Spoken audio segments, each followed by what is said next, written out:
De vous abonner massivement sur la chaîne. Allez tous vous abonner sur la chaîne Diaspo Sport 243 avec Jerry Kwakala. On est ensemble. Allez, salut, bienvenue sur Diaspo Sport 243, votre chaîne qui vous parle du footballeur congolais, du sport en général. Comme vous le savez, l'entraîneur national a rendu public la liste de 26 joueurs présélectionnés pour la double confrontation. Comme vous le savez, les 16, on va se déplacer pour la Côte d'Ivoire pour jouer face à la sélection guinéenne qui est le Sili national. Et le 19, nous recevrons la sélection éthiopienne à Kinshasa pour jouer la dernière journée pour les éliminatoires de la Coupe d'Afrique Maroc 2025. J'aurais aimé vous puissiez vous abonner, comme vous le savez, vous abonner, vous activer la cloche de notification pour suivre nos contenus à venir. Malgré cela, la liste que l'entraîneur avait rendue publique, la liste de 26 joueurs, comme vous le voyez. Comme gardien, nous avons Lionel Passy, Dimitri Berthaud, Fayoulou. Comme défenseur, nous avons Chancel Mbemba, nous avons Peter Kioso, nous avons Dylan Batoubisika, nous avons Joris Kayembe, Arthur Maswaku, Gédéon Kaloulou, Inonga Baka, Rocky Bouchiri. Comme médiateur, nous avons Edo Kayembe, Moutousami, Ngal Ael Moukalou, Charles Piquel. Nous avons William Baloukwisha. Nous avons Gal Kakuta, Théo Bongonda, Silas Katompa, Meshak Elia, M. Mboukou. Comme attaquant, comme vous le savez, nous avons Fiston Mayele Kalala, Yohan Wissa, Simon Banza, Samuel Essenti. Donc voilà. Beaucoup de gens disent par rapport à l'absence de Cédric Bakambu, ou non, Cédric Bakambu, il fallait Kakazala. Bon. Quant à moi, je dirais l'absence de Cédric Bakambu. Moi, je trouve normal. Pourquoi je trouve normal? Je partage le même avis avec les sélectionneurs, les sorciers français Sébastien Desabre, que Cédric Bakambu, Cédric Bakambu a toujours sa place au sein des Léopards. Cédric Bakambu s'est blessé, comme vous le savez, il a été opéré. Cédric Bakambu, là, il a fait son retour. À Joaquim Bongo, il a joué hier, c'était la Coupe du Roi, où Ataki, il avait marqué plutôt. Il avait marqué face à l'équipe Yagonova, Babitaki Bongo, Coupe du Roi. Donc voilà, concernant la liste, la liste est affichée, comme vous le voyez. Donc voilà, là on va débriefer par rapport à cette liste. Parce qu'il y a des gens qui m'ont appelé en me disant, non voilà, mais pourquoi Cédric Bakambu ne fait pas partie? Il y a des gens qui me disent, il y a des gens qui m'ont dit peut-être, qui m'ont dit plutôt que non, voilà, et pour Cédric Bakambu, déjà sur Poussani, même s'il ne fait pas partie de la liste, il y a Samuel Essende, il y a Wissa, il y a Banza, et puis il y a Fiston Mayele Kalala. Mais il y a des gens qui ont que si bango nyonso 4 wana bazana profil moroté. Bazana même profil té. Pourquoi j'ai dit ça? Tout holandais bien. Bakambu, ce qui a beta comme attaquant de pointe. Bakambu a beta rappelé la profondeur. Bakambu c'est dribbler. Bakambu c'est un renard de surface. Pourquoi j'ai dit Bakambu c'est un renard de surface? D'ailleurs, Bakambu a rien, il y a prouvé biso na Léopard. Bakambu fait partie, il y a le numéro 9 au na histoire na biso ya football à Congo, où ba marqué ba débélé. Si je ne me trompe pas, Bakambu avait marqué 14 ou 15 buts. J'ai dit bien si je ne me trompe pas. Pour Nangaï Bakambu Kozalate, c'est pas dit que Bakambu a koya son équipe nationale. Parce que nous même sur la toile, il y a des gens qui écrivent du n'importe quoi. Pourquoi j'ai dans le bien n'importe quoi? Nazo manqué bateau, combien bon, respecter, car on a manqué bateau, respecter. Mais on a n'importe quoi. Pourquoi? À savoir, Bakambu s'est blessé, Azalaki Bongo opéré. coach a le bien ou bien, Bakambo Aza toujours très important dans la sélection d'Abisso. Mais le problème est que, et puis à savoir, on est déjà qualifié. Quant à moi, n'est coach à lobby, après ça peut battre sous chance, à la bango. Tout le monde a kiango. Ceux qui m'ont beaucoup à côté qui n'a match na, ceux qui à côté na match na Dar es Salaam te. Comment on allait savoir que Mboukou c'est un très bon joueur, Mboukou sait faire les passes, Mboukou sait dribbler. Oui, on regarde tous les championnats. Comment ils jouent dans le championnat, mais à savoir qu'il y a une grande différence entre les championnats et la sélection nationale. Ça, j'aimerais que vous compreniez cela. Il y a une grande différence entre les championnats et la sélection nationale. Pourquoi j'ai dit ça? Tant qu'on va dans club Nabango, ils ont une cohésion. Ils ont une cohésion. Pourquoi? Parce que s'entraîner à chaque jour, yebani. Quand soit dans le ballon, peut-être Moutouba au Salaboye, si Mbouko a la balle, coéquipier au Salaboye, si Mbemba a la balle, Mouchigwa au Salaboye, et Obamenga au Kedeboye. Ils se connaissent très bien dans le club Nabango. Mais l'équipe nationale, c'est un moment où si on a un match, au monde Nabango, donc il y a une grande différence. C'est-à-dire Bakambu, pour moi, Bakambu a toujours sa place au sein de l'équipe. Pour dernièrement, on a mission mais pourquoi ça le âge? Pourquoi? Na évité so ina lobande ni poto se comprendre. Âge et jouer un rôle. Non mambo ya ballon. Moutou a tenir physiquement na 19 ans ou 20 ans. Na moutou a tenir physiquement na 35 à 40 ans, il y a toujours une grande différence. Déjà, pour arriver à 35 ans, 40 ans, 45 ans, vous allez perdre déjà ma performance physique. Parce que l'âge est ça quoi avancer. Moi, si j'ai bien compris ce que Desabre avait dit par rapport à Cédric Bakambu, donc il veut donner aussi la chance aux jeunes qui n'ont pas encore eu l'état de pouvoir jouer dans la sélection d'Abisso. Donc, ça nous reste 2 matchs. Peut-être ça sera une bonne chose. Bakambu peut atalaba Mboukou, atalaba Ngalel, Moukaou. Pourquoi pas si les petits seront titularisés, ça nous fera aussi du bien. Mais malgré cela, Bobo Sanateke, il faut toujours garder tête haute Nabisso. Moi, je vois déjà les léopards, ça là, 18/18. Oui, on a joué face à la Guinée à Kinshasa, mais à savoir aussi, il y avait aussi 3-4 meilleurs joueurs guinéens qui n'ont pas pu jouer à Kinshasa. Ça, il faut qu'on se le dise. Il faut qu'on se le dise. Il y avait l'absence de Girassi, qui joue actuellement à Dortmund. Il y avait aussi l'absence d'Isiaga Silla, l'air latéral gauche qui joue à Montpellier. D'ailleurs, on a vu à la CAN l'absence de Nabi Keita, c'est lui qui portait les brassards. Pour ceux qui ne connaissent pas Silla, Isiaga Silla a coéquipier à Dimitri Berthaud, au Babé Tarabongo à Montpellier. À Dimitri Berthaud. Donc voilà. Déjà, match au Babé Takina Éthiopie. Déjà, Ezaki retour à Isiaga. Retour à Girassi. Otozomo na Bongo a nominé dans la liste de Ballon d'Or. Ballon d'Or africain, il y a lui, il y a Chancel Mbemba. Il y a qui encore? J'ai vu les Nigérians là, j'ai oublié son nom. Les gars qui jouent à Atalanta là. Gaucher, on a mis dans Atalanta, bah, Vitesse One. Lui aussi, il fait partie. Dans la liste, il y a 3 joueurs qui sont nominés pour la Ballon d'Or. Donc voilà. Donc pour l'absence, il y a Cédric Bakambu. Moi, je sais que beaucoup de gens se posent la question pour l'absence de Cédric Bakambu. Est-ce qu'il est écarté pour dire bon, il ne va plus jouer la CAN, il ne va plus jouer avec la sélection?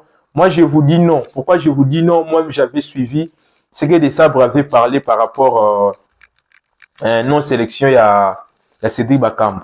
Donc voilà. Voilà la liste, elle est là. Mais moi, je dirais aussi à tous les gens qui me regardent, par rapport à la sélection, il y a Gaël Kakuta. Là, il faut qu'on en parle. Pour moi, bon, Tokolo Bate que Kakuta a un effectif. Tokolo Bate que Kakuta Zalaga est écarté.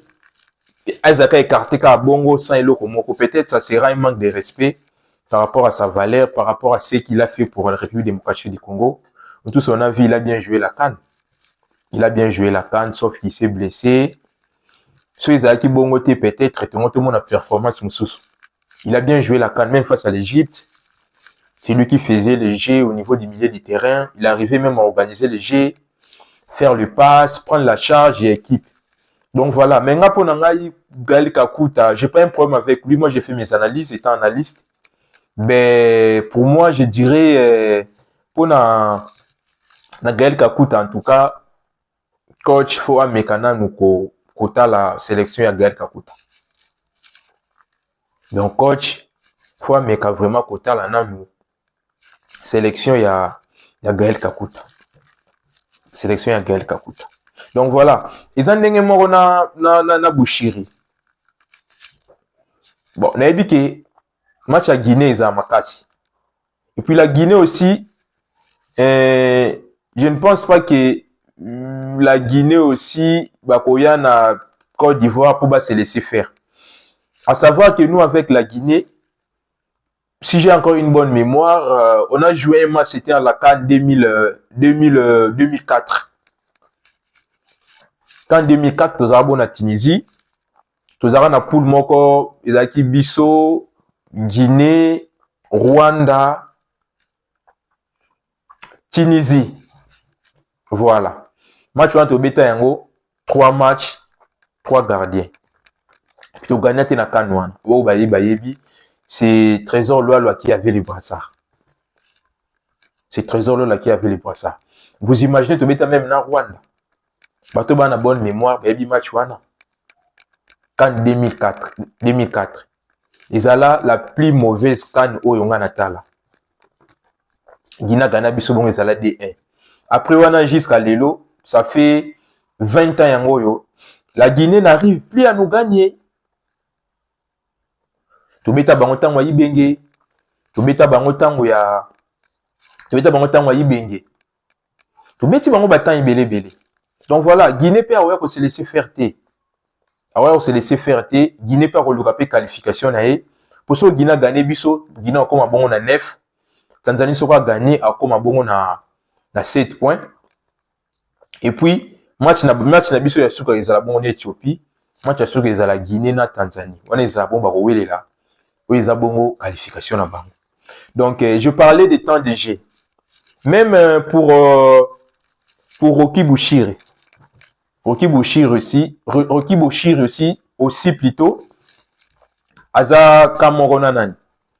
Rocky Bouchiri aza à peu près Kamorona na Kakuta. Mais baza Kamorona te parce que Kakuta betara déjà niveau ba la Kakuta yango ya Rocky Bouchiri te.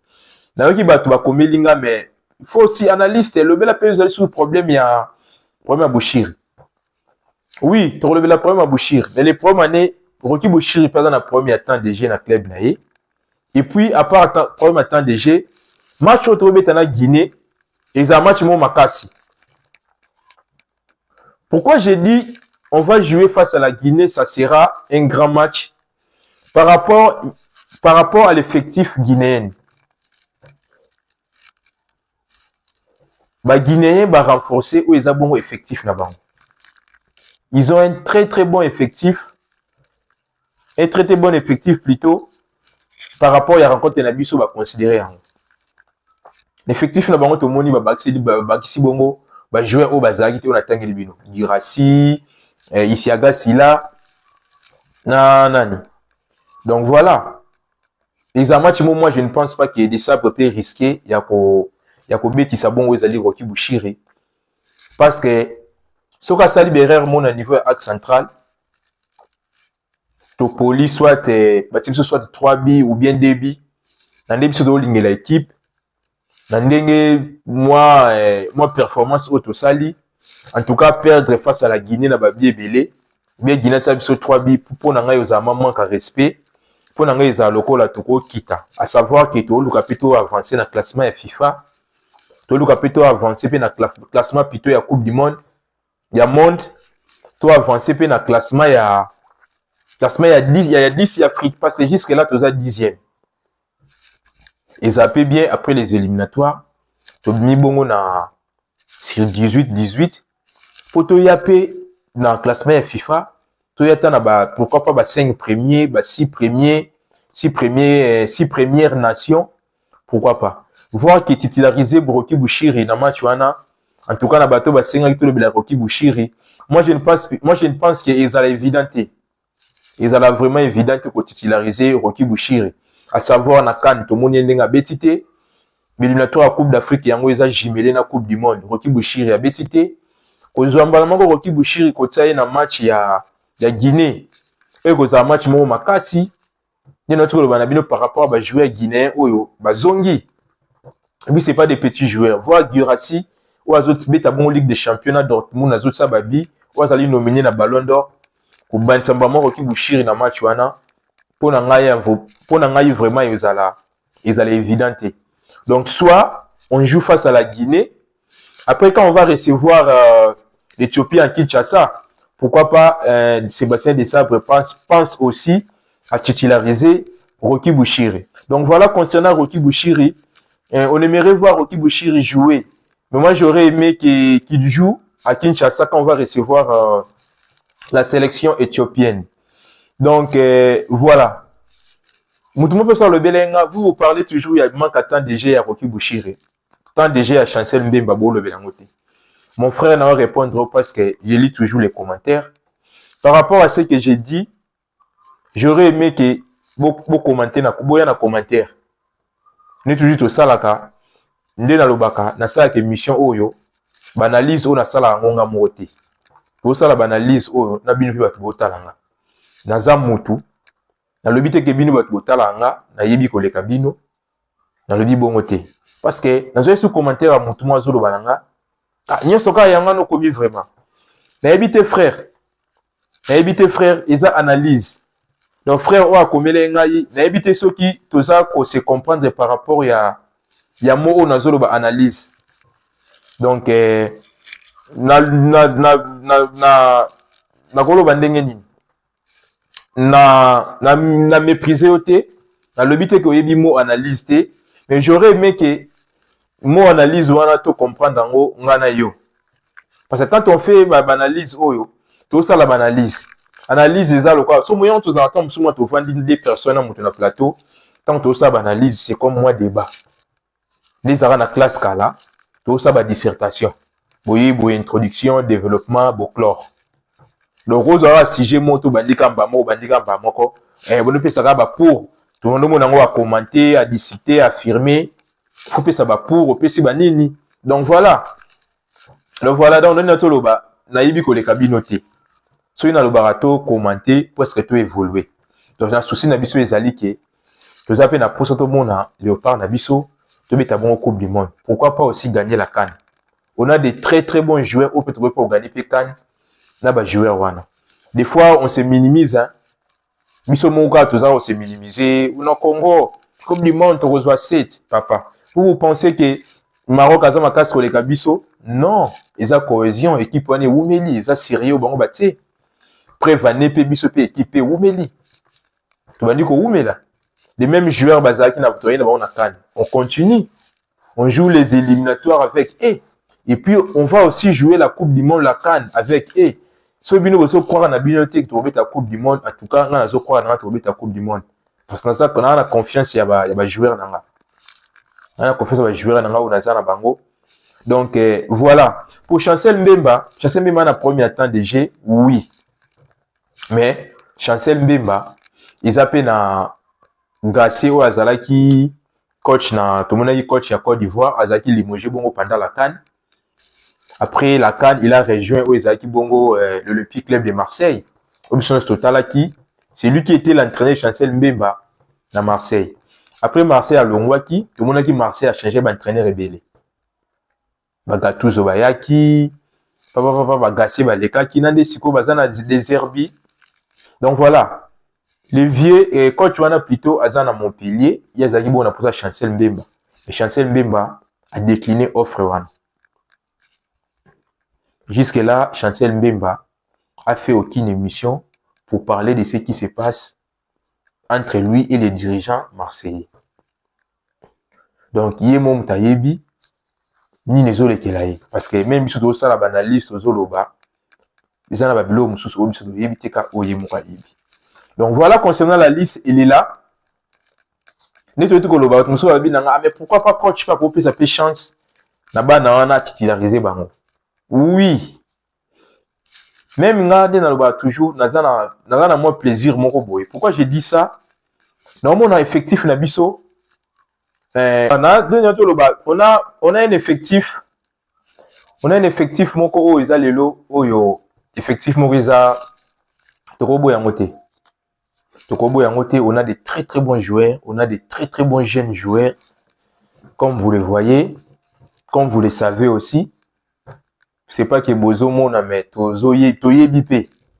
Prenons l'exemple médiateur loko Mukau.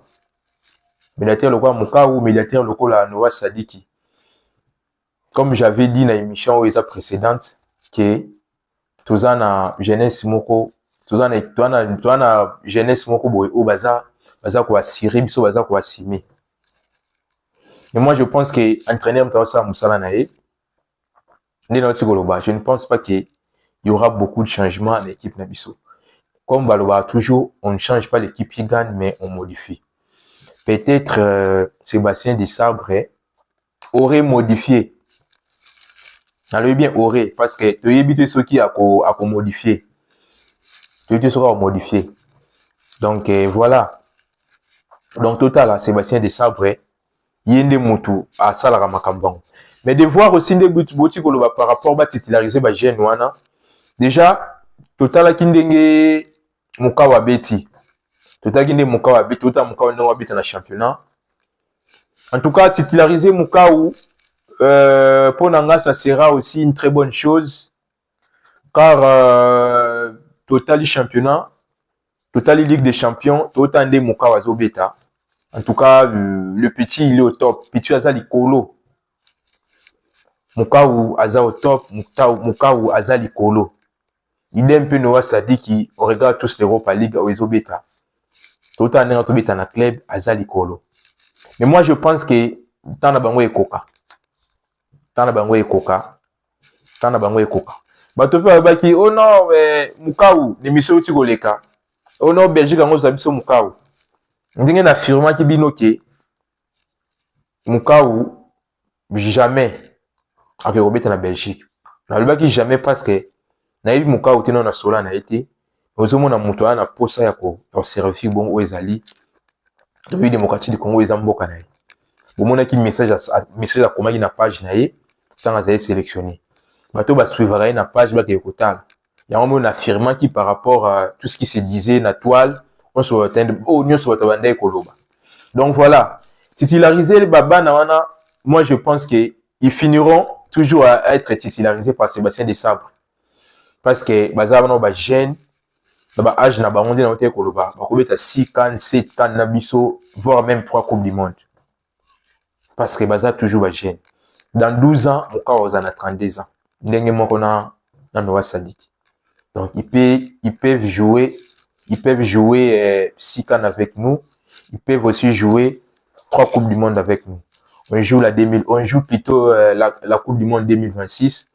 On joue la Coupe du Monde 2030, 2034 et na bango. Yango Yosala Bisso, 12 ans. Donc voilà. Concernant la liste Oyo bien soit Botali, qu'est-ce que vous en pensez par rapport à cette liste? Je signale aussi retour il y a Wissa. Bato Batara championnat Angleterre, Wissa doublaki face à Ipswich Town. Oezali Bongo, et Sika, défenseur Nabiso latéral droit Nabiso Abetaka. Défenseur Nabiso latéral droit Nabiso Abetaka. Oezali Bongo, Axel Twanjebe. D'abeta Ipswich, Yaza quitté suite à opération nae. Et bientôt, à retrouver place nae, et puis à Kozong et la Koya Kobeta. La dernière Nabiso y a Léopard. Voilà pour les lots concernant la liste. La liste il y a Sébastien Desabre où il a publié pour la 26 présélectionnés. Par rapport à cette liste, qu'est-ce que vous en pensez? Qu'est-ce que vous en pensez? Je ne pense pas que Rocky Bouchir a titularisé dans le match où, car Guinée a renforcé effectif naïe. Ancien joueur naïe, bon joueur naïe, meilleur joueur naïe, voilà dans le match où. Donc, ça ne sera pas possible que Sébastien Desabre puisse titulariser Rocky Bouchir. Donc voilà. Je ne pense pas que Sébastien Desabre a risqué que l'on l'a Rocky, que l'on l'a Inonga Baka, axe central, surtout axe central, dans la confiance nango pour titulariser Bongo pour les alliés Rocky Bouchir. Donc voilà concernant la liste pour nos Bakambo. On a aussi besoin d'éclaircissement par rapport à coach Alobi, Bakambo Azali, comme l'a dit Sébastien Desabre. Donc Bakambo Aza toujours na biso. Bakambo Aza na tarnière Léopard, Bakambo Azali. Des matchs où a sa chance peut-être na na wana pe ata la bango. Après Bakambo soki azongi na niveau na ye, azongi dazalaka pourquoi pas Bakambo akozonga. Donc voilà concernant notre analyse d'aujourd'hui. Comme j'ai toujours dit, si c'est la première fois, bota la biso plutôt, vous s'abonner, vous activer cloche de notification. Et ça sera la façon moko boy oyo. Bopé sangan de konabino, bopé sangan de konabino, bopé sanga force. Donc voilà. Donc prochainement l'émission au titre local au ekoya pour le belabongo ezaïli na foot. Car jusqu'à présent, tout le monde a toujours fait félicitations à Fekofa. Tout le monde est tout au championnat bandi. Et en tout cas, Makamboza au Kendende Biso Lingaka.